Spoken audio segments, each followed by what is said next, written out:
In a noisy world, we pause and hear.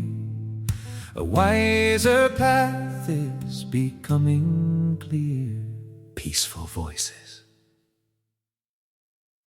Welcome, friends. Thank you for joining us. I have here today, returning, Mr. Brian Winters, an educator, an activist, a former legislator, and the man who is helping to build a coalition, especially for people within the United States, to organize around Gandhian principles of peace and nonviolence and moving forward toward creating a better future. And I'm very excited to have him back after my own first fasting for peace experience, following his lead. And Mr. Brian, thank you for joining us. Mr. John, I really enjoyed our conversation a few weeks ago. Thank you for inviting me back. My great pleasure. And we talked about constructive programs, and among those things, the Fast for Peace at the center of the hub of this program I've designed for the United States. And to remind your viewers, the Fast for Peace is a monthly fast. It's in the Gandhian tradition, just water for a 24-hour period on the 15th of the month. And so since we last spoke, you fasted with us in July. Can I ask how your experience was? Well, I'm not new to fasting, so it was a very comfortable experience. But do let me reassure people that haven't experienced fasting very often, especially done in the way that you recommend, where you don't go to bed hungry. That takes so much of the internal pressure off. You have a good meal, maybe a little earlier in the day, go to bed, wake up like normal, simply rest your digestion, do other things throughout the day, emphasizing peace and community cultivation or just personal cultivation. And then later in the evening, have a return to a nice meal before bed. So again, you don't have to go to bed hungry, which tends to be a difficult time for people. And so if that makes it easier, and it certainly does for all the people that I've talked to, I highly recommend it as a hub for this constructive program. I am completely converted to your perspective on this, and I'm very excited about sharing it with other people. So thank you for bringing it up. Well, thanks. Yeah, thank you for being a part of it. As we talked about, group fasts have been used in human tradition for thousands of years, most of the major religions, and still are used today. And so, the Fast for Peace is secular, but it still is an opportunity for people to harmonize a sense of purpose. And this year, especially in the United States, around trying to fix our political structure and put our country on a path to a bright and bountiful future. That's right. It is possible. It is possible, absolutely. And we had wanted to chat about constructive program, and also I had been really curious to get more details about the nature of UBI, of this universal basic income, or unconditional basic income, as you described it. And so I'd like to hear more specifically about that. But I know that you have an outline and a plan, and I'm very happy to take this lesson. So take us away. Well, I've got all kinds of outlines and plans, John, but Professor Winston. Just to briefly remind your viewers, right? Again, my name's Brian. I'm a former legislator, political innovator, and as much fun as it is to organize around Gandhian principles and delve into nonviolence and all these kinds of things, we have a responsibility to try and make the world around us better. And so I realized some years ago that we could apply these principles of nonviolence to our adversarial election system. And drawing on my years in the state legislature, constructed a model for electoral and political reform as parts of this constructive program. And in short, it involves collectively bargaining, a union of voters nationwide, collectively bargaining for a better social contract, for passage of legislation in exchange for being willing to help Congress, both the red team and the blue team, to help them succeed in serving the American people in exchange for keeping their jobs and staying in power. So in 2026, that looks like a package of legislation called the POPULIST Act, which stands for a partnership of ordinary people undermining lobbyist influence for societal transformation. Act of 2026. Or ordinary people standing up to the 10,000 lobbyists who are running around in the halls of Congress and putting their thumb on the scales of democracy. We Yes. can counteract that, again, by harmonizing ourselves and generating the moral force through the Fast for Peace to inspire Congress to better serve the people and pass this package of legislation that will upgrade our social structure. So it does lots of good things in there, taking on concentrations of corporate power, of concentrations of political power, fixing, rebuilding America's industrial capacity, establishing universal health care, and as you hinted at a minute ago, abolishing poverty with unconditional basic income, UBI. And basically what that UBI is an unconditional sum of money that would go out to every single American citizen. Again, unconditional, no strings attached. $55 a day for adults, $22 a day for kids. So it's enough to lift every American family up above the poverty line. And then you can use capitalism to build as high as you want from there. But as national policy, we would refuse to let any of our people fall below that line. We would establish a safety floor under Americans. And yeah, there's a lot of people struggling in this country, John, as I think you know, right? Yes. The Poor People's Campaign says got 130 million people who are living in or near poverty. Yes. Yeah. It's tremendously upsetting. And I've spent my life, the last 20 years, living on donation. And it's because I tend to work with people who are below that poverty line. And these are people, just to dispel the myth of poverty as the lazy people who are just doing nothing. These are people working 2-3 jobs, raising family. These are people with high-level degrees and high level of interest in the world. Maybe they want to do a job. Maybe they want to be teachers or activists or people who are genuinely trying to change the world. These are parents, and these are people who are caretakers, and they are incredibly deserving of communal support. And so by the chance of just having to work with them, I'm constantly seeing and impressed by their level of tenacity and creativity and how to survive, and their great love of community and the country that they live in. In this case, for us, it's the United States. And this disparaging, dismissive perspective on the poor that often shows up within our country and society is incredibly harmful.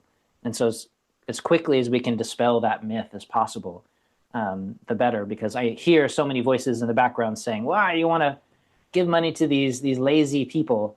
And it's a very harmful stereotype that I wish that we could dispel more quickly.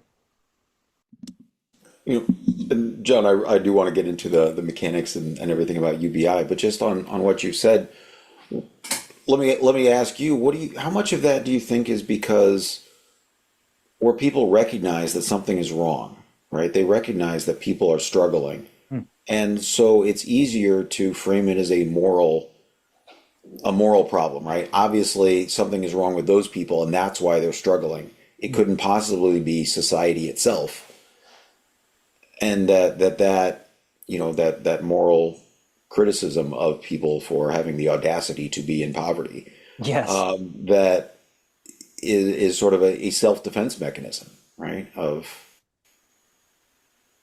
I don't know. What do you think? What are your thoughts on that? I do feel like it's a psychological self-defense mechanism, often of people who are far above the poverty line. Maybe they're even wealthy people.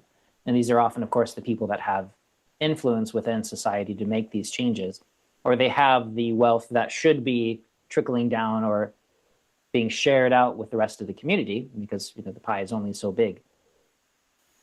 And so the people who are the gatekeepers to that wealth very often have this defensive mentality as a way of thinking about their own wealth, that it's something that they've earned or they have a right to.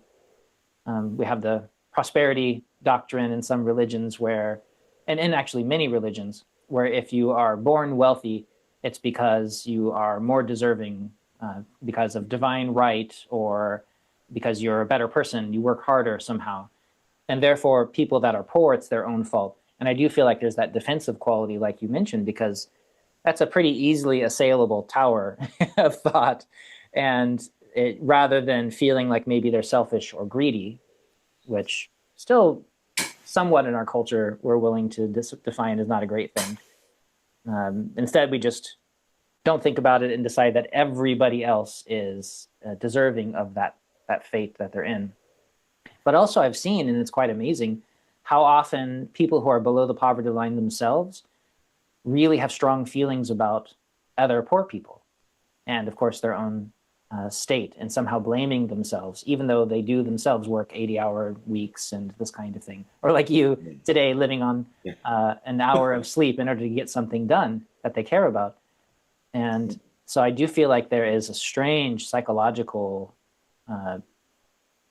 twist that we're going through that would be really nice to somehow disentangle and help heal that. But I am not certain how to go about doing it. Well, UBI is definitely part of that.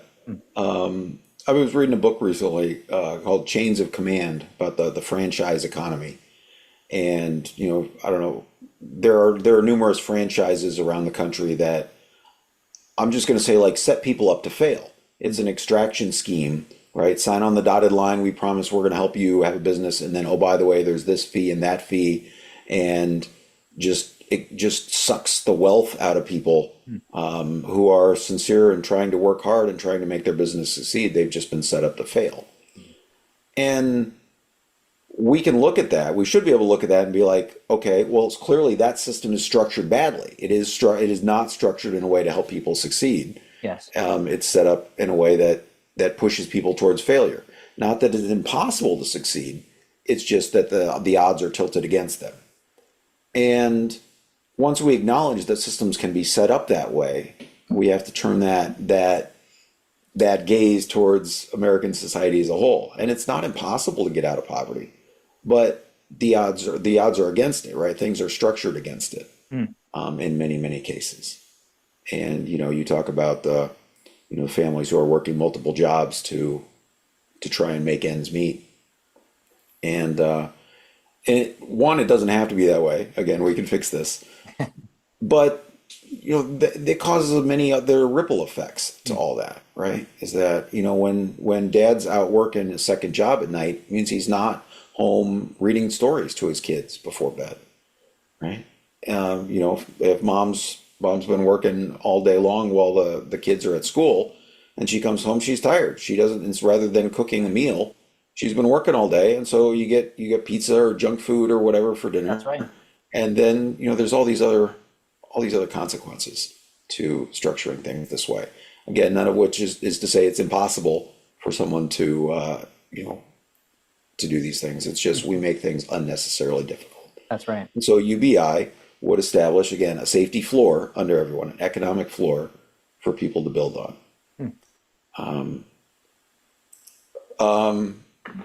All right. So you want to talk about money? Let's talk about theory? Money. and maybe include some of the basic economic theory for the people who, like me, who know very little about it. And so I want to assume that the people watching are brand new to this concept. And so if there is a structural concept that we can build from, I feel like it's a useful place to start. There is. Okay. Well, I'd like to ask you 3 questions. Please. Okay. So the first question is, should the amount of money in society, should it stay the same, or should it change over time? Well, I imagine that because the population is growing, that the material capacity to supply that represents, in our case, debt, but representing the possibility for wealth should also grow with that if everyone's going to need the same amount over time. So at least in my basic level understanding, I imagine that pie should grow. That's correct, right? As there's more people, more things to buy, more people to buy them, you need more money. You need to add more money to the economy. And in fact, we've done this consistently over history. You've got to do it. If you don't, you run into deflation, and then that has its own set of economic problems. Makes sense. If you're familiar with Bitcoin is a deflationary currency. And so it's set up in a way that it cannot expand to meet the demand. And so it becomes rarer. And so people hoard it instead of spending, which is a terrible function for a currency. Currencies need to circulate. That's their whole purpose, their existence for being. That's interesting. So Isn't there a mining capacity, a way, algorithmically creating more Bitcoin to suit the need, or that doesn't exist? no, well, you're correct. Except they're creating less Bitcoin. There's new Bitcoin being created every 10 minutes, but they're creating less than what would be needed to meet the demand. Ah, I see. So which which demonstrates that it's not creating new money that causes inflation. It's the whether or not you're outstripping, if the supply is outstripping demand. Sure. There's a bunch of other things in there too, but trying to keep it simple. Okay. Please. So the first question is, we can agree that again, as there's more things to buy, more people to buy them, you have to add money to the economy. And then so the next question is, well, how should that money come into circulation? And so the options are to have the United States Treasury issue money interest free in the same way that, if you got I had intended to have like a crisp $20 bill here as a prop and I forgot to grab it. We can But in the same way that, that crisp $20 bill, just imagine I'm holding one. I'll add it in later. Yeah, okay. Thanks. It circulates forever and it holds its value. It doesn't it can just circulate and circulate and circulate. As opposed to the way that most of our money goes into circulation now, which is as you said, as debt, is that banks loan people money. They create money out of thin air in order to put it in your bank account. They make it up. So sorry, that was my question, right? Which of these is better? Creating money as debt or creating money interest free? Yeah, instantly there, then I actually have to plead ignorance because I can imagine circumstances where both, since our system is based around debt, does that mean that, because every dollar represents a dollar of debt these days, rather than a dollar of, a certain amount of gold or something like that. And so does then every dollar created mean that we're generating more debt, or does it mean something different? So I have to plead ignorance in that case. Well, so I guess as a practical matter, yes, basically every dollar that we create, we are creating more debt. I don't know how, I started paying attention to politics back in the 90s. A guy named Ross Perot ran for president. Yeah. Okay. And he was very concerned, John, because the national debt was $4 trillion. $4 trillion. Well, okay, now it's 2026 and now it's $40 trillion. And the obvious question is, where did we borrow $36 trillion from? Where was it before we borrowed it? It didn't exist. Yeah. All that money has been made up as debt, and we're being asked to pay. We're being told to pay interest on it just for the privilege of allowing it to circulate. Wow.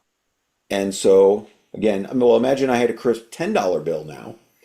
Each day, the United States pays for every man, woman, and child in the United States $10 in interest on the national debt. Wow. National debt that is never supposed to be paid back, can never be paid back. We're just going to pay interest on it in perpetuity unless we do something different, which is why fixing the way we do money is an essential part of putting this country on a path to a bright and bountiful future. It's very helpful. Well, it's helpful to also reorganize that. I remember thinking before learning a little bit about the basics of the economy that the national debt was essentially, if I had imagined that my bank account or my credit card was $40 trillion in debt, that it's not the same thing. That term of debt, that negative number, that negative sign on the number there is not the same thing as a negative sign in my bank account. And so it's useful to reorganize that perspective in my head, that we're dealing with something different. We are. A country is completely different than a household because it represents lots of households, not just one. And even in your own household, as my however much income my household had when my kids were younger, as they grow up, as they have more the level of income that we need changes, and representing again more people in the country. You've got to add to the money supply, and so Congress is according to the Constitution, is the body who's responsible for addressing these sorts of things. And they have delegated their power, the sovereign power of the United States, to create money. They've delegated it to private banks, who then create it at interest, and again expect us to pay for the privilege of allowing that money to circulate. Well, sometimes people say, oh, the system is broken. And you can say, another way to look at it is, no, the system is working exactly as it's intended. Yes. That the United States diverts more than $1 trillion a year to some of the wealthiest institutions and individuals. And that's a policy choice, but it's one that needs to change. It's one that we can fix. And so the Populist Act will fix the way that we create money, and stop letting banks create it out of thin air, and instead reclaim that sovereign power for the United States Treasury. Which leads us to the third question, John, is once the United States reclaims this power, how best should that new money enter circulation? Should the government spend it and pick who gets it and who doesn't? Or should everyone get an equal share? Oh, I see. That it's either from the top down or the bottom up. That's very fascinating. Wow. It is. And so the correct answer, of course, is that everyone should get an equal share, right? Yeah. That Yeah. as we have to add new money to the economy, and as we do, distribute it among every American citizen and create a true trickle-up economy. Because what we're doing now by allowing banks to create it as debt through loaning private equity millions and billions of dollars to buy up companies and have this trickle-down economy where, in theory, maybe some of it will get to the bottom. But as you know from your experiences with working with people, is that it is not trickling down in a way that is benefiting all of us. I bet it is in the way that it could. Right. And I remember seeing a statistic that when finances reach low and middle income families, especially here in the United States, that income, when spent, generates more wealth because of where it's spent and how it's spent, versus when it ends up in the pockets and the bank accounts of people higher up, it actually creates more income inequality by generating more debt. It actually leaves people worse off because it ends up someplace else stashed away, and it doesn't re-enter the pool. And so we, again, are more impoverished because of that wealth entering the system rather than it generating greater wealth and prosperity for the people. It's less than ideal. So this is the three questions framework of UBI, understanding that you have to add new money, since you have to add new money, you should do it interest-free and not pay for the privilege in perpetuity. And since you have to add new money, you should share it with everyone equally, with all the citizens of a country, instead of picking winners and losers. There's an argument to be made that the government should just spend this money directly, but the better, more principled argument is the universal argument. Do everything, as you said, from the bottom up instead of the top down. So that framework flips the question on its head. So instead of saying, well, we want UBI, and then people say, well, how are you going to pay for it? Instead, I want you to answer the question, how else are you going to introduce money into the economy, if not by giving people an equal share? Wow. So once we understand that, once we have that framework, okay, obviously this is how we need to do it.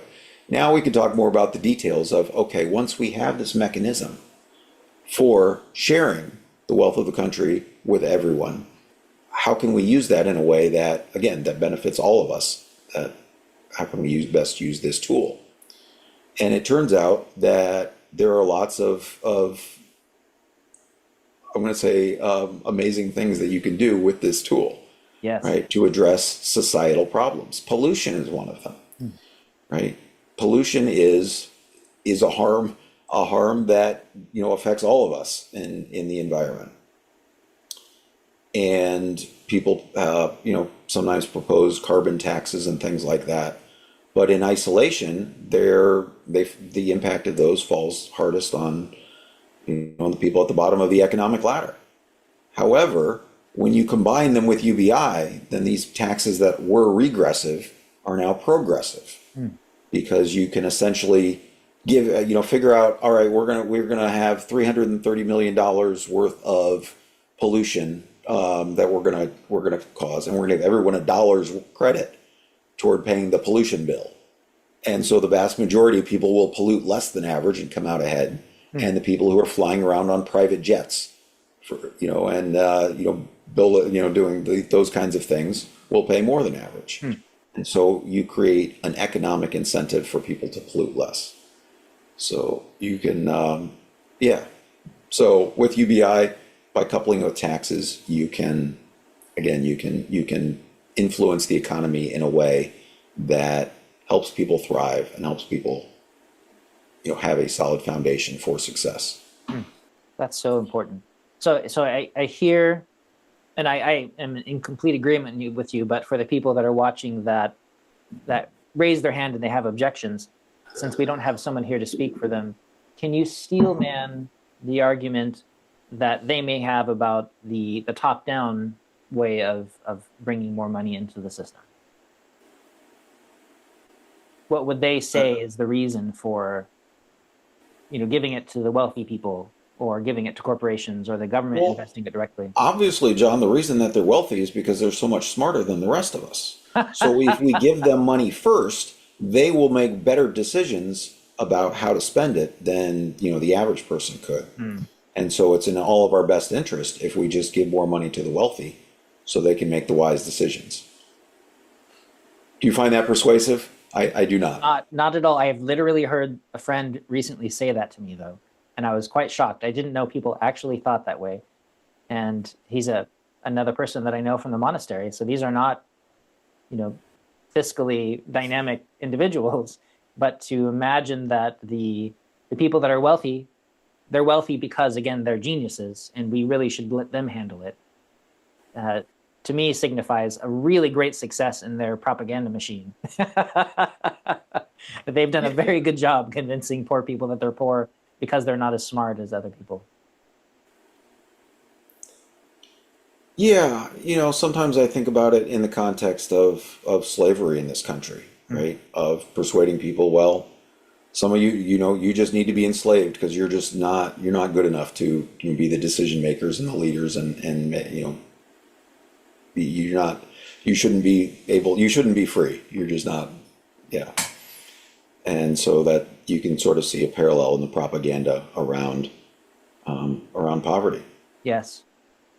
Yeah, it's the same mindset, just the next stage of it. It is. And, to the extent that, with slavery, it was, it was legal compulsion to the ability to enslave people. It was a policy decision. And, it took a physical form, right? That you had physical ownership, quote unquote, of other people. And so we've gotten rid of that, but we've gotten rid of that form of physical control, but we have economic control a lot more these days. And in my younger days, I was active with the Libertarian Party, and I bought into this idea that physical control, physical coercion, government control, that was the real impact on people's lives, that we would all be better off if we could just minimize government control, and then people would really be free. And as I got older, I realized that it wasn't true, that it was the chains of the economy that were prohibiting people from making meaningful choices. John, I just heard today that Elon Musk is going to spend $100 million to try and influence the midterm elections. And guess what? We're both free. You and I and Elon Musk, we're all permitted to spend $100 million to influence the elections. Isn't that great that we have such equality here in the United States? And it's amazing because he's not just doing that in the United States. He's doing that in Germany. He's doing that in other places around the world, spreading out his influence. And so how wild that a single person who's not even a citizen has the right to influence other places just because he can. But yeah, we're free to do it as well. So clearly we're just not working hard enough. Clearly, right. Another cup of coffee, Yes. more tea. Yeah. What looks like, equality on paper, everybody's free to spend $100 million, is not actually equality in real life. Mhm. And so to the extent that, you say, well, people have all sorts of opportunities to do amazing things today. If you don't have the economic resources to make those choices, you're being denied the ability to make those meaningful decisions about your life. And so UBI is about promoting human dignity, giving people the resources to make meaningful decisions about their lives. Trying to read my notes here. Yeah. And so, yes. So poverty, addressing poverty, this is what Gandhi's mission was when he came back to India in 1914, 1915. He, after spending 2 decades in South Africa, he saw just the abject poverty in his country. And so the hub of his constructive program was a spinning wheel, offering people a way to spin yarn, make homespun cloth, and then he created a market to buy it so that he could address poverty. And addressing poverty again, poverty causes so many problems, Yes. unnecessary problems in society, Yeah. right? When we look at, things like crime, so much of property crime, right? Theft is rooted in poverty. The neighborhoods that have the highest crime rates are not the ones where there's the most things to steal. It's the ones where it's the least amount of resources. That's Where right. people are competing for those, Yeah. the I don't know if I want to say scraps, but Yeah. I think you know what I mean. I do. Well, it shows that it's not the stuff that generates the problem. It's the desperation that's creating imbalances in society. And if we can heal desperation, then all of these other issues that go along with it can also be healed. They all become much, much easier to solve. That's right. And again, then we avoid the downstream costs. Yeah. There was a study a few years back looking at childhood poverty. And for the cohort of children who are born into poverty in the United States this year and every year, that the lifetime costs are over $1 trillion. I mentioned a little while ago that we were spending more than $1 trillion on just on interest on the national debt alone. But if you could somehow race around the country and determine exactly how much money each person needed to lift them up to the poverty line, you could accomplish that with about half a trillion dollars a year. Wow. Like we can we can fix poverty. We're just, as a policy decision, we're just not doing it. And so my hope in 2026 is to persuade people that this bright and bountiful future is possible. And if we can come together and organize around love, around trying to help Congress succeed in doing these transformational things by offering them the carrot of reelection, while also holding the stick of electoral defeat, and creating a path for Congress to do amazing transformational things, that we can accomplish this. We can upgrade the operating system of the United States. Yes. And again, I feel like upgrading the psychological perspective, at least in our community, that poverty is not a moral issue in the sense that impoverished people are morally less. That's why they're poor. It's an economic issue. And even Gandhi, I think he related it as poverty is the cruelest form of violence. And so if we can recognize that poverty is a kind of violence and that it's something that's being done to people, it's not something they've done to themselves, perhaps it reorganizes the way that we relate to the problem and makes it more likely for people to heal it. Yeah, and let me just play devil's advocate Please. for a moment and say, it is certainly possible for people to make bad decisions and end up in poverty as a result, right? In the same way that it's not impossible to work your way out of poverty, it's also not impossible to make bad decisions and work yourself into poverty. But what we're talking about today is the way that the system as a whole is designed. and it is tilted in favor of the people at the top of the economic ladder. That's right. And so by rebalancing it, by creating a true trickle-up economy, yeah, we can have a more just system. We can, move people from this mindset of scarcity where they worry about what little they have and are desperate to hang on to it, which, well, and so UBI helps unlock a mindset of abundance, of security. I think we talked about last time how I try and equate UBI with unconditional love. Yes. The agape love that Dr. King spoke of as the foundation for the beloved community, right? And that unconditional basic income says, each and every day, here's your $55 for being an American citizen.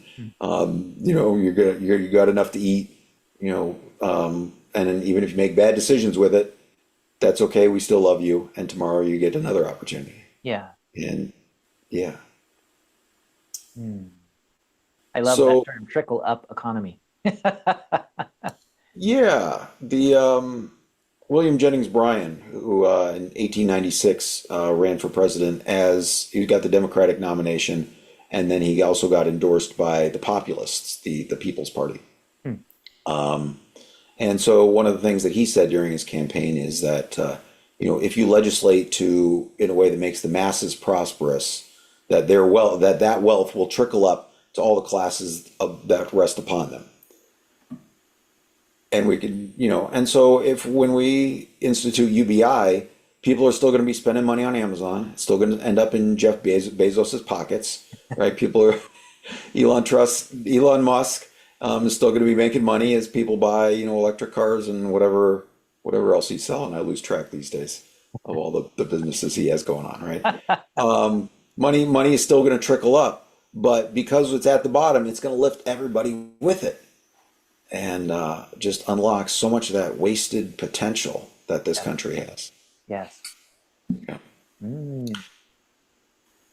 So, under the Populist Act, my proposal for unconditional basic income was, again, $20,000 a year for adults, $8,000 a year for kids, is styled as the American Union Jobs Program.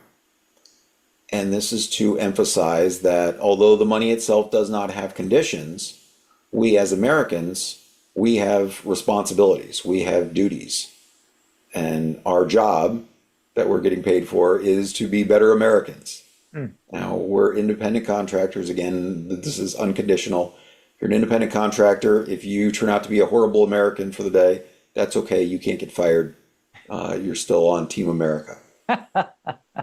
But it's a reminder of, again, as I said, of our duties as Americans. And I think we may have talked about this last time about the preamble to the Constitution. Yes, please, but reiterate it for the people who Yeah, the preamble to the Constitution. We, the people of the United States, in order to form a more perfect union, establish justice, ensure domestic tranquility, provide for the common defense, promote the general welfare, and secure the blessings of liberty to ourselves and our posterity, to ordain and establish this Constitution for the United States of America.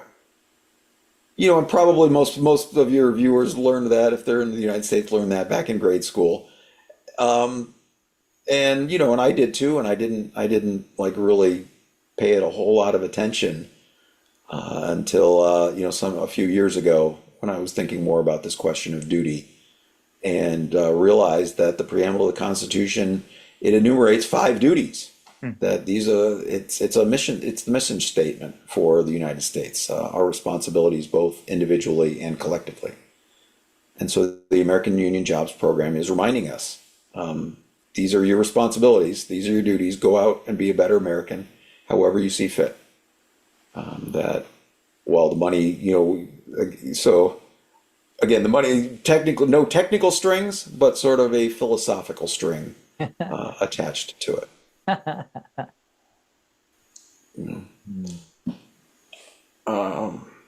Yeah. So let's see. So what do you want to talk about next? Like the specifics, the mechanics of how it works, more about the principles and benefits of abolishing poverty, or what other questions do you have about UBI?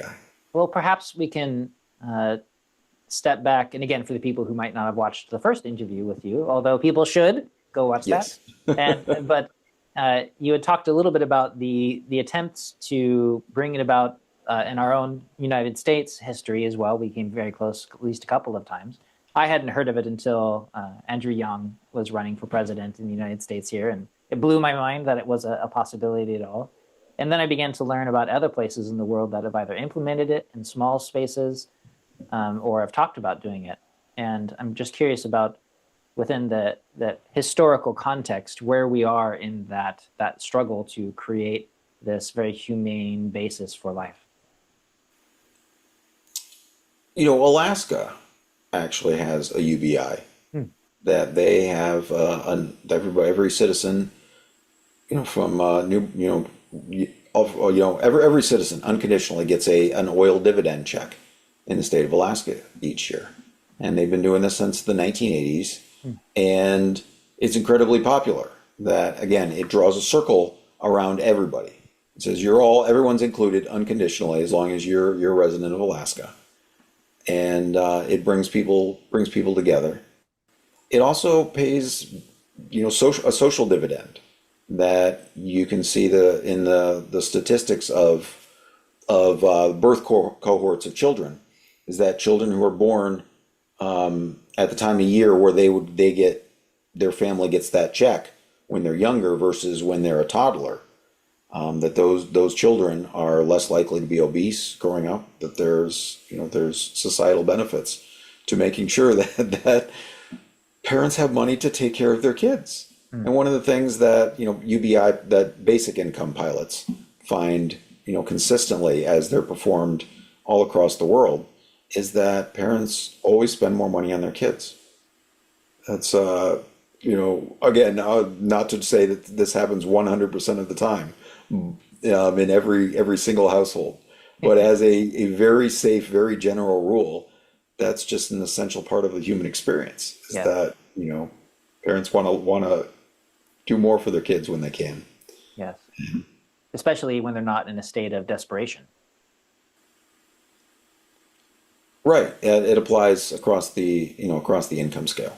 And obviously the where you fall on that economic ladder depends on whether you're just buying your kids, better food or better clothes or better toys or better vacations. But again, parents almost always spend more money on their kids. So I think that's worth mentioning because, some people, if you give people money, they're going to make bad decisions, and you should put strings attached and you say, you have to spend it this way and that way. And I should say too, John, that UBI is not the only possible way to address poverty. Like there's other things that you can do. You can, with like targeted programs and means tested programs. And again, if you could magically fly around and calculate exactly how much money everyone has and how much it would take, like there's other things you can do. But the advantage to UBI, a universal program, is that universal programs are incredibly simple to operate. Instead of like, okay, how much did you make last month? How much did you make this month? All these, where do you live? What are your expenses? It's just, are you alive? Are you an American citizen? Okay, here's your check. That's it. People talk about like bloated bureaucracy in Washington, D.C. And one of the reasons people talk about it is that, that framing, that narrative that people push to be like, oh, you need less government. Think of how bad they are. But in fact, the Social Security Administration is incredibly efficient. That for every $100 that they send out in benefits, it costs them 50 cents in administrative fees. 0.5% is what their administrative costs are. Because again, universal programs are incredibly efficient. Which I guess brings me to another point that I'd like to make, which is one of the perks, the benefits of means tested programs is that you create jobs. If you say, okay, well, only some people are worthy of getting help and support, then you can hire someone to go around and judge people and, go around and peek in the closets of single mothers, make sure there's no men hiding in there that, should be supporting them. You laugh, but these kinds of programs exist exactly for that reason, to make sure that we don't accidentally help someone who might not need it. And the result of that, John, is that so many people who on paper qualify for benefits that we objectively say, yes, these people should be helped, don't get help because of the strings, because of the hoops that they have to jump through Yes. for an uncertain result, right? Some of the forms that people have to fill out, are just unnecessarily complex, right? How much, and if you're if you have to fill out pages of forms and you don't know if you're going to get anything at all, well, maybe there are other things you could do with your time because you're tired after working 2 jobs. That's right.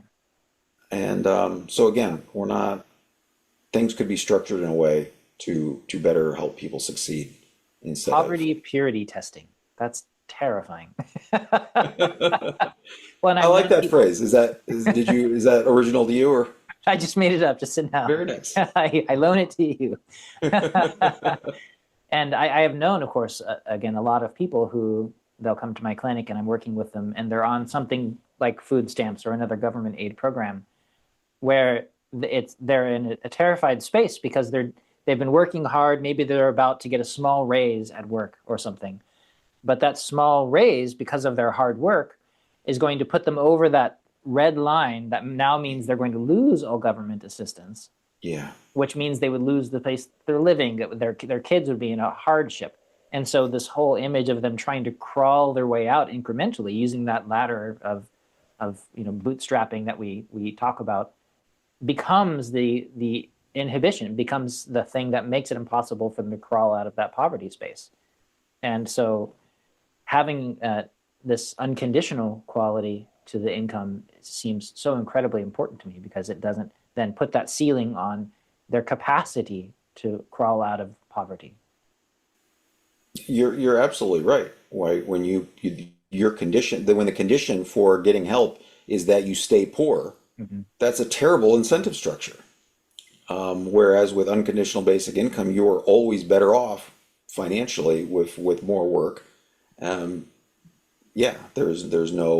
There's no reason to turn things down. There's no financial cliff that you're going to walk over if you accidentally earn too much money. Can't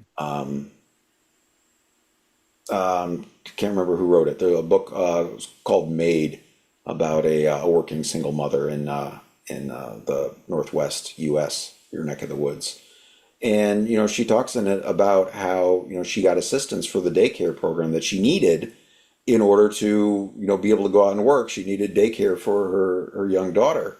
But because she was self-employed, she constantly had to, report her income. And if she made an extra $50, well, then the help that she got went down by $50. Yep. And it's completely counterproductive. Yeah. So again, UBI, that floor, you can only go up from there. And so what are the things that stop it from happening? If it's not an economic hardship to do this, because we're already creating the money like you described, we've already tested it, even in the United States, at a statewide solution, and people love it. So then what's the holdup? What's the problem here? Brian, we want to get this through. Part of the problem, right, is that, the 130 million people living in or near poverty, right, our influence is frequently the people who are exercising their freedom to spend $100 million in elections. They frequently have more say in how policies are established in the United States.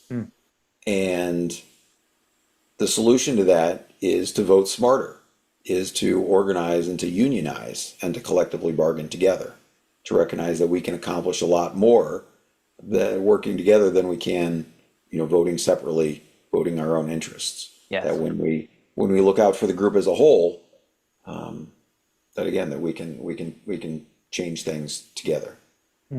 And so when workers form a union, it's not because they want the keys to the factory. It's because they want a better contract, right? They want better working conditions, better living conditions. They want to improve the quality of their lives.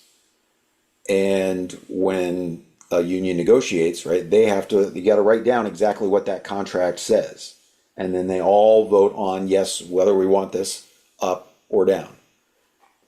And so my system works the same way. We'll add one big 13 title legislative package, the Populist Act, that addresses things like housing and our food system and and healthcare and just all sorts of things. Criminal justice reform. Like I started to put together a blurb, a summary, but I haven't got it polished up yet. Anyways, check out that. You can read these 2,000 pages on my website, votewithbrian.com. That's right. Yeah. And all the links available are down below. Yeah. But so by collectively demanding one contract and saying we want, up or down on this set of terms, we can concentrate our focus on Washington, D.C. as that's what part of the populist acronym is, the undermining lobbyist influence. Yes. That when you write legislation in Washington, D.C., the lobbyists, they get their dirty fingers all over it, right? And again, based on my own years of service in the state legislature, I couldn't tell you how many times lobbyists came in and were like, this is what we want the law to read.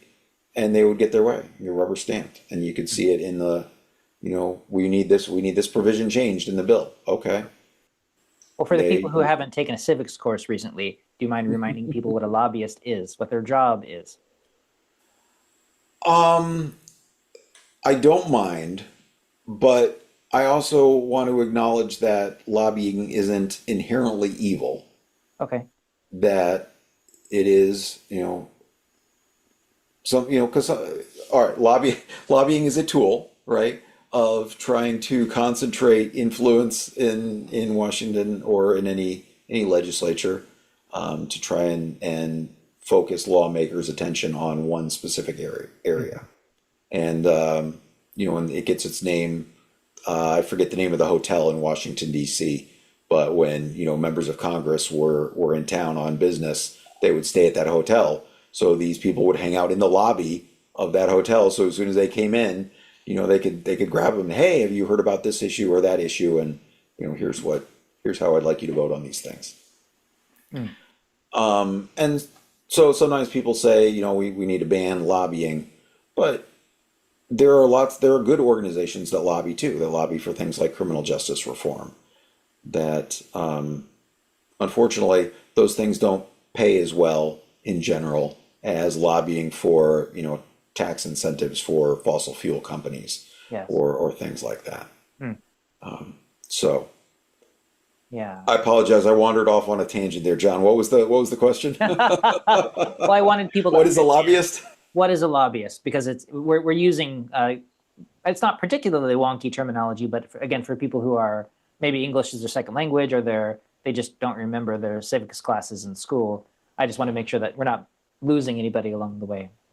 Yeah, lobbyists are the people who are trying to influence the legislative process. Yeah. And again, not all, you can try and influence the process in a positive way, but for the most part, as a general rule, it reflects the economic interests of the people who can afford to hire lobbyists. Yes.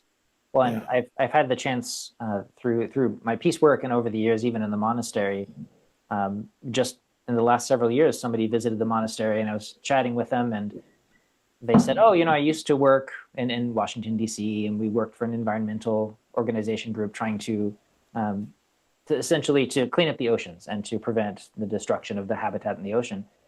And there was a particular president they were working to get elected some years ago, and the entire organization had agreed to work with this environmental organization to clean up the oceans, and they had signed off on these environmental lobbyists' agreements, and because of that, they pushed hard to help get them elected. And as soon as they were elected, on the first day, they received a notification essentially that they were outbid, and not a single one of the proposals that had been agreed to were ever implemented. And this had been after years of them trying to get this done. And so they quit. They quit all of politics. They quit lobbying. They quit. They were still environmentalists, but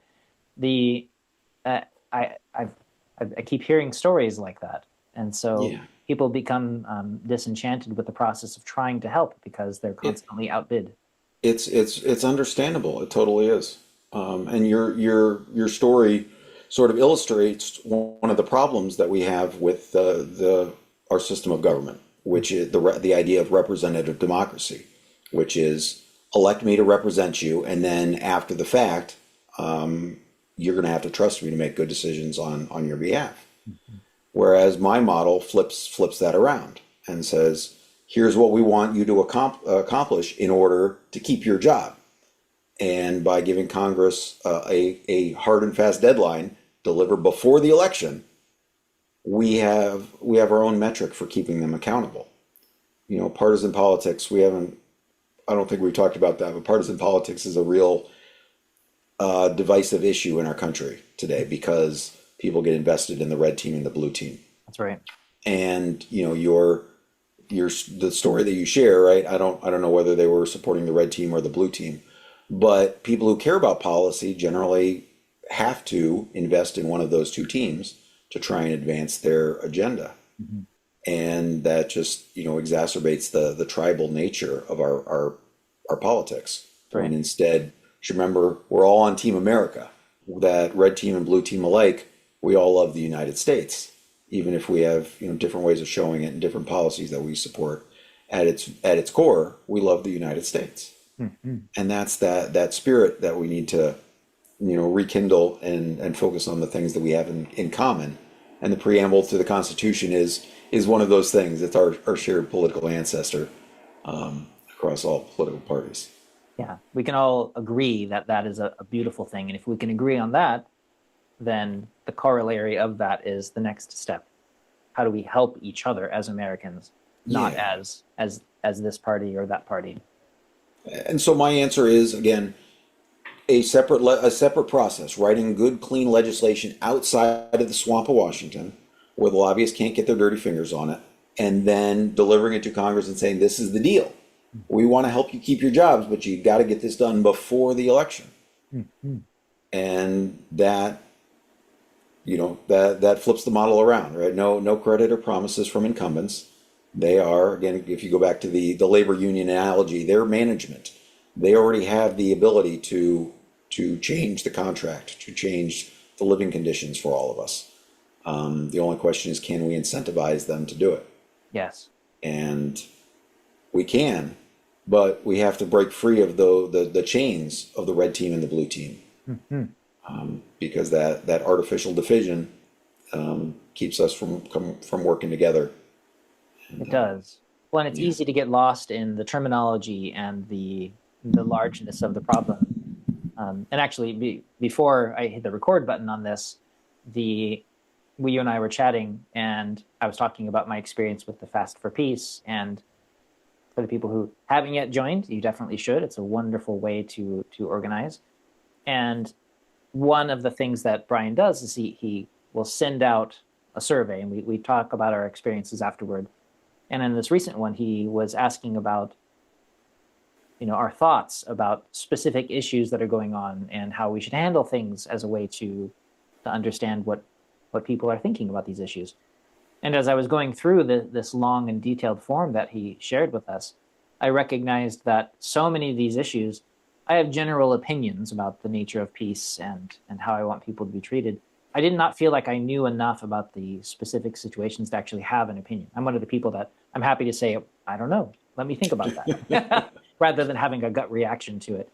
And so my decision to step back and do research about each of these things, it began to feel overwhelming. Like, what do I think about gun issues? How do I feel about the use of nuclear weapons? And like, these are very large issues that unless I've spent some period of my life becoming informed about, I'm either making ill-informed decisions, which I'm loath to do, or I'm investing some huge period of my life. And so to people who already feel very busy, that can feel overwhelming. And so I thought I would ask you about that sentiment and what your thoughts are about that as an educator. Yeah, thank you for bringing that up. You know, the Populist Act does not represent, you know, it wasn't like I sat down and like, here's everything that I want and I'm going to put it all in one thing. This was a legislative package that was developed over the course of years, and a key part of its development is the monthly Fast for Peace.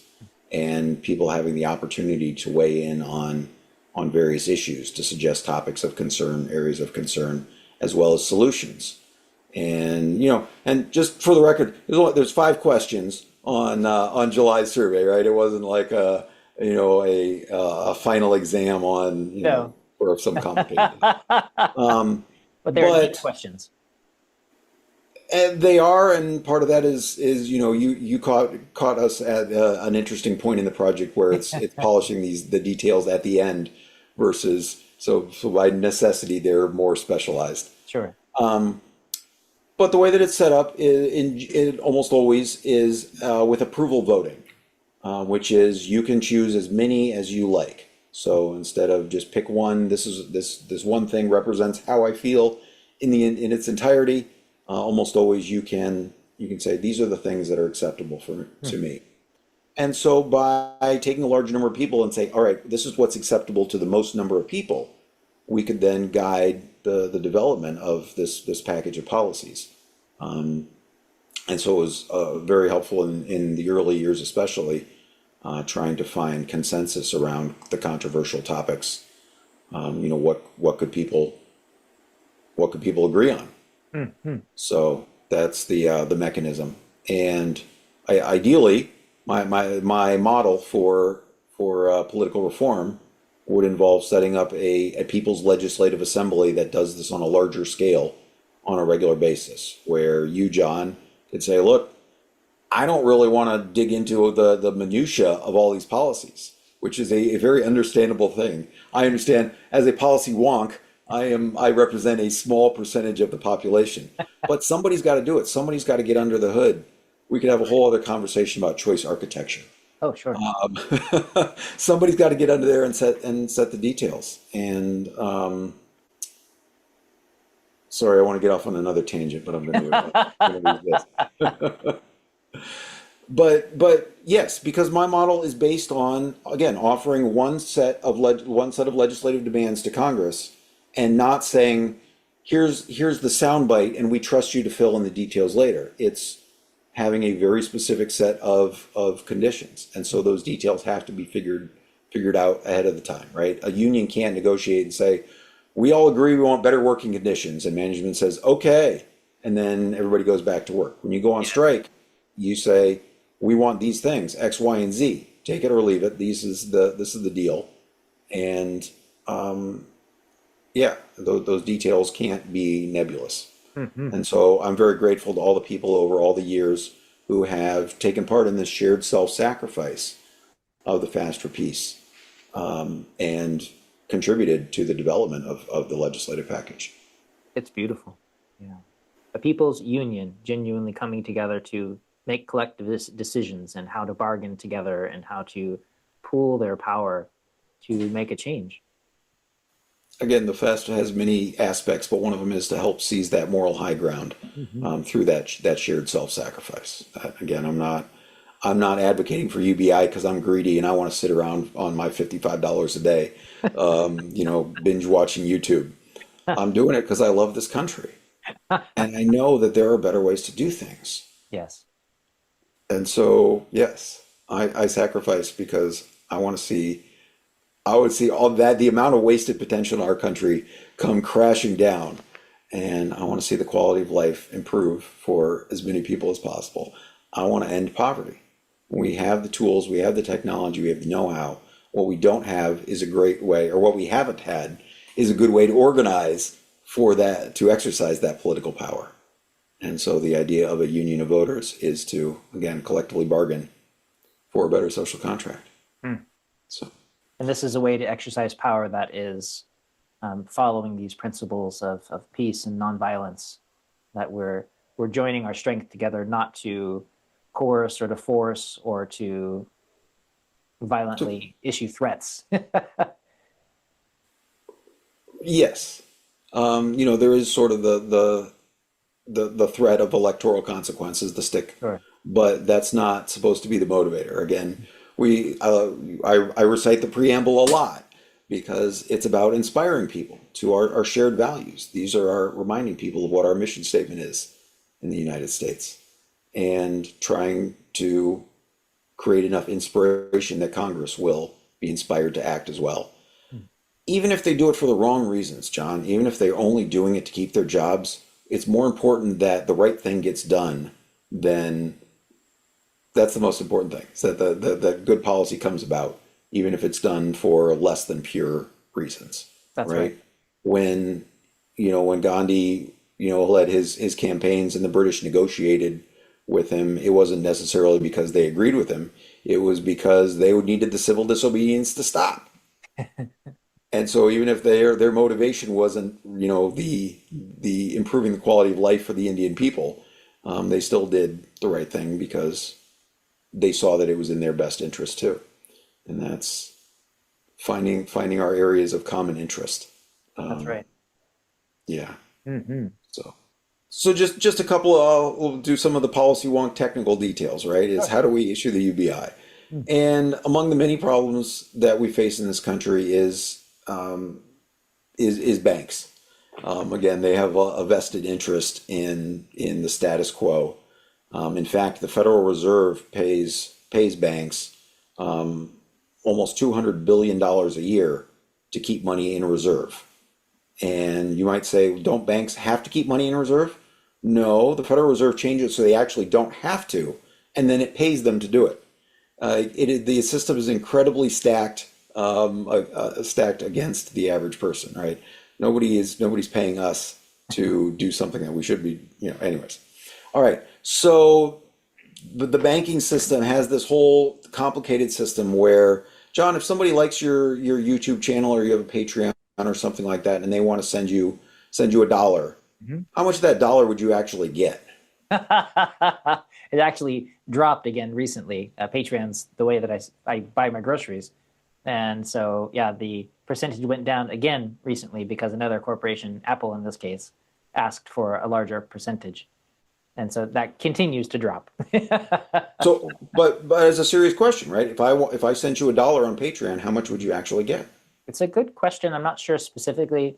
I'll make a guess at something like 85 cents, something like that. Okay, that's better than some of the other percentages that I myself have received for $1 payments. Yeah, in That's some of right. those cases, closer to 70 cents. Right. Well, and probably on the other end of it for the other people as well, their dollar is reduced a little bit because of the transference fee or the credit card that they used or something like that. So maybe Yeah. I'm only getting 97 cents of the dollar they sent, and then I get a percentage of that because all along the way, people are cutting up pieces and adding it to their pile. And we're doing this just to move money around, digital ones and zeros. Banking in the 21st century is essentially a giant spreadsheet. Yeah. And again, banks are taking percentages off of all this stuff. Credit card fees add about 2% to the cost of everything in the United States. If you could magically get rid of all the credit card fees, that's how you could address inflation. You could bring the prices of things down by 1 or 2%. Wow. And so my proposal has the United States Treasury offering free or issuing free bank accounts to every American citizen and making it free for them to send money back and forth between each other. So in the same way that, as you travel across this country, you often have choices between toll roads or public highways for free, this would create a free public payment infrastructure that people could use as an alternative to the toll roads that banks set up for us. And this has been implemented in various countries around the world. India has a public payment infrastructure. Wow. So that, if you see a guy on the side of the road, asking, brother, can you spare a dime? You point your phone at him, at the QR code on his thing, and he actually gets the entire dime. Nobody takes a cut. And when you can do these small transactions without anyone taking a cut, it can change. Opening up microtransactions like this can change the way that the economy works. So, for example, if rather than try and get subscribers to your Patreon page to pledge, a given amount each month, you could say, can Ed just kick in a nickel to watch this video? Okay, that's 5 cents. Is not that big a deal. But right now, you can't charge a nickel because the banks will probably send you a bill instead of 5 cents. That's right. Yeah, so we can change these kinds of things. So with this public payment infrastructure, every American would get a free digital checking account, and that's how every month your UBI would show up in that account that you could then spend however you like.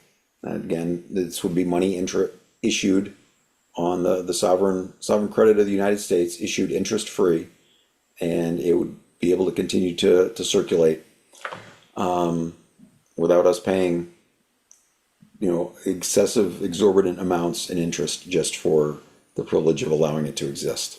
Amazing. Hmm. It is. So one of the other things that I have on my list of things I want to mention is the baby bonus, Hmm. which is, as always said, adults get $55 a day, kids are $22 a day, but to encourage expectant mothers, help ensure that they are better able to make good choices about, during the course of their pregnancy, that child's dividend would kick in and before the baby's born, Wow. so that it would be essentially be retroactive. So for a new baby, you'd get $6,000, three quarters of a year, spread out over. So again, there's a lot of problems that poverty causes, John, and just to switch gears to a controversial topic, let's talk about abortion. And there are people in this country who are, the way that they want to bring down the number of abortions is to cut off the supply. Yes. And if we cut off the supply, then there will be less of them, and that is one way to go about it. But a better way is to reduce the demand for Yes. abortions. And when women are surveyed, two-thirds of them say among the reasons they're seeking abortions because they can't afford the baby. Yeah. Well, that's a policy choice that we as a country have made, and we can make a different one. We can drive down the demand for abortions.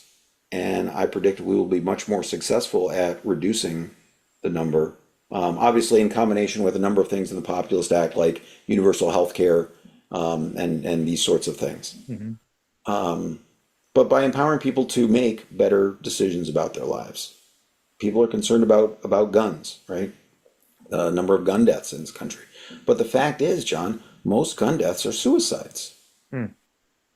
And so if we can help people have happier, healthier lives where they don't want to cut those lives short, we will bring down the number of gun deaths without having to just automatically, intrinsically, that number will fall. Yes. Right? We can, by addressing poverty, almost every other problem becomes easier to solve, right? You talked about how you felt overwhelmed trying to weigh in on certain political issues.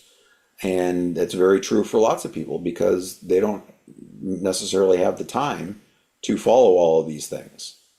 But by giving people more free time, the opportunity for more leisure time through UBI, we also create the opportunity for greater civic participation, right? Yes. How can you go be on the PTA at your kid's school at night if you got to work, Yes. right? How can you go coach your son's little league team on weekends if you got to go if you have to work a second job, right? Yes. These are, again, the American Union Jobs Program is about recognizing the valuable work that people do, which isn't employment, right? Raising kids is valuable work, even if nobody is actually paying you to do it. Yes. There's all sorts of things all that people do again, because this is what people do. This is human nature, is to want to produce things, to make connections with people, to help each other out. And poverty can restrict the meaningful opportunities that we have to do those Absolutely things. true. Hmm. I'm wondering if, off the top of your head, you can recommend a website or a book that discusses the effects that poverty has, that this desperation has on society, on crime, on health, on these various statistics, including things like suicide at various ages. And I'm curious about if you can recommend a source where we can learn more about the the trickle-on effects that comes Yeah, from that desperate quality. absolutely. And so one of my sort of UBI gurus is a guy named Scott Santens, Sant- who Santens, yes. And so Scott, he's been writing about UBI for more than a decade, and he used to. I don't do Twitter anymore that much, but he used to have a long pinned tweet with dozens and dozens of study results, oh, and with evidence from all around the globe, all these different pilots of the benefits that basic income has produced. And so to the people who say, well, we need to study this more, the evidence is there. If you want to see the evidence, it's there. And we can also see the evidence of not doing anything, right? We see the evidence of what allowing poverty to exist causes. We talked a little while ago about that mindset of scarcity of people, trying to hold on to what they have. And you can see that in, for example, people who are concerned about losing their jobs, whether you can channel that fear into immigration. You can channel that fear into AI data centers. In many of these cases, that mindset of scarcity. Like my only source of income is me selling my labor, and I've got to keep that available to me. mm-hmm. So UBI will help move us into a mindset of abundance where we won't have to be so limited in our thinking. That's right. Yeah. And those better angels of our nature can come to the front, and we can see what the possible beauty of humankind when we're not in that state of desperation and loss and being driven by fear or being driven by people who are in control of our lives through economic sticks and carrots. Then maybe we can see what human society can really look like in that state of abundance that you're talking about. And it's a very hopeful picture for human society. And especially in the United States here, I feel as though that would dramatically shift our culture. And gosh, what a wonderful image to contemplate. It feels like sci-fi. Yes. Well, the Populist Act does sketch out what I think is a compelling vision of what America could accomplish by updating thousands and thousands of lines of the U.S. code. Again, we can upgrade our operating system for our society and rebalance it. Yes. So I hope that your listeners and that others, that we can inspire people this election cycle to put aside our hate for any particular political party. I'm not trying to defeat any politician in particular. Instead, trying to bring out their best nature, help them accomplish big transformational things for our country to benefit all of us. That's right. Yeah. Brian, thank you so much. Master Thank Winters, we appreciate you. Well, thank you again. And if you got any other topics on American society and how we could do better, we can chat again. We'll keep doing it. We'll make it a series. Thank you so much for having me back, John. It's good to see you, my friend. Nice to see you too.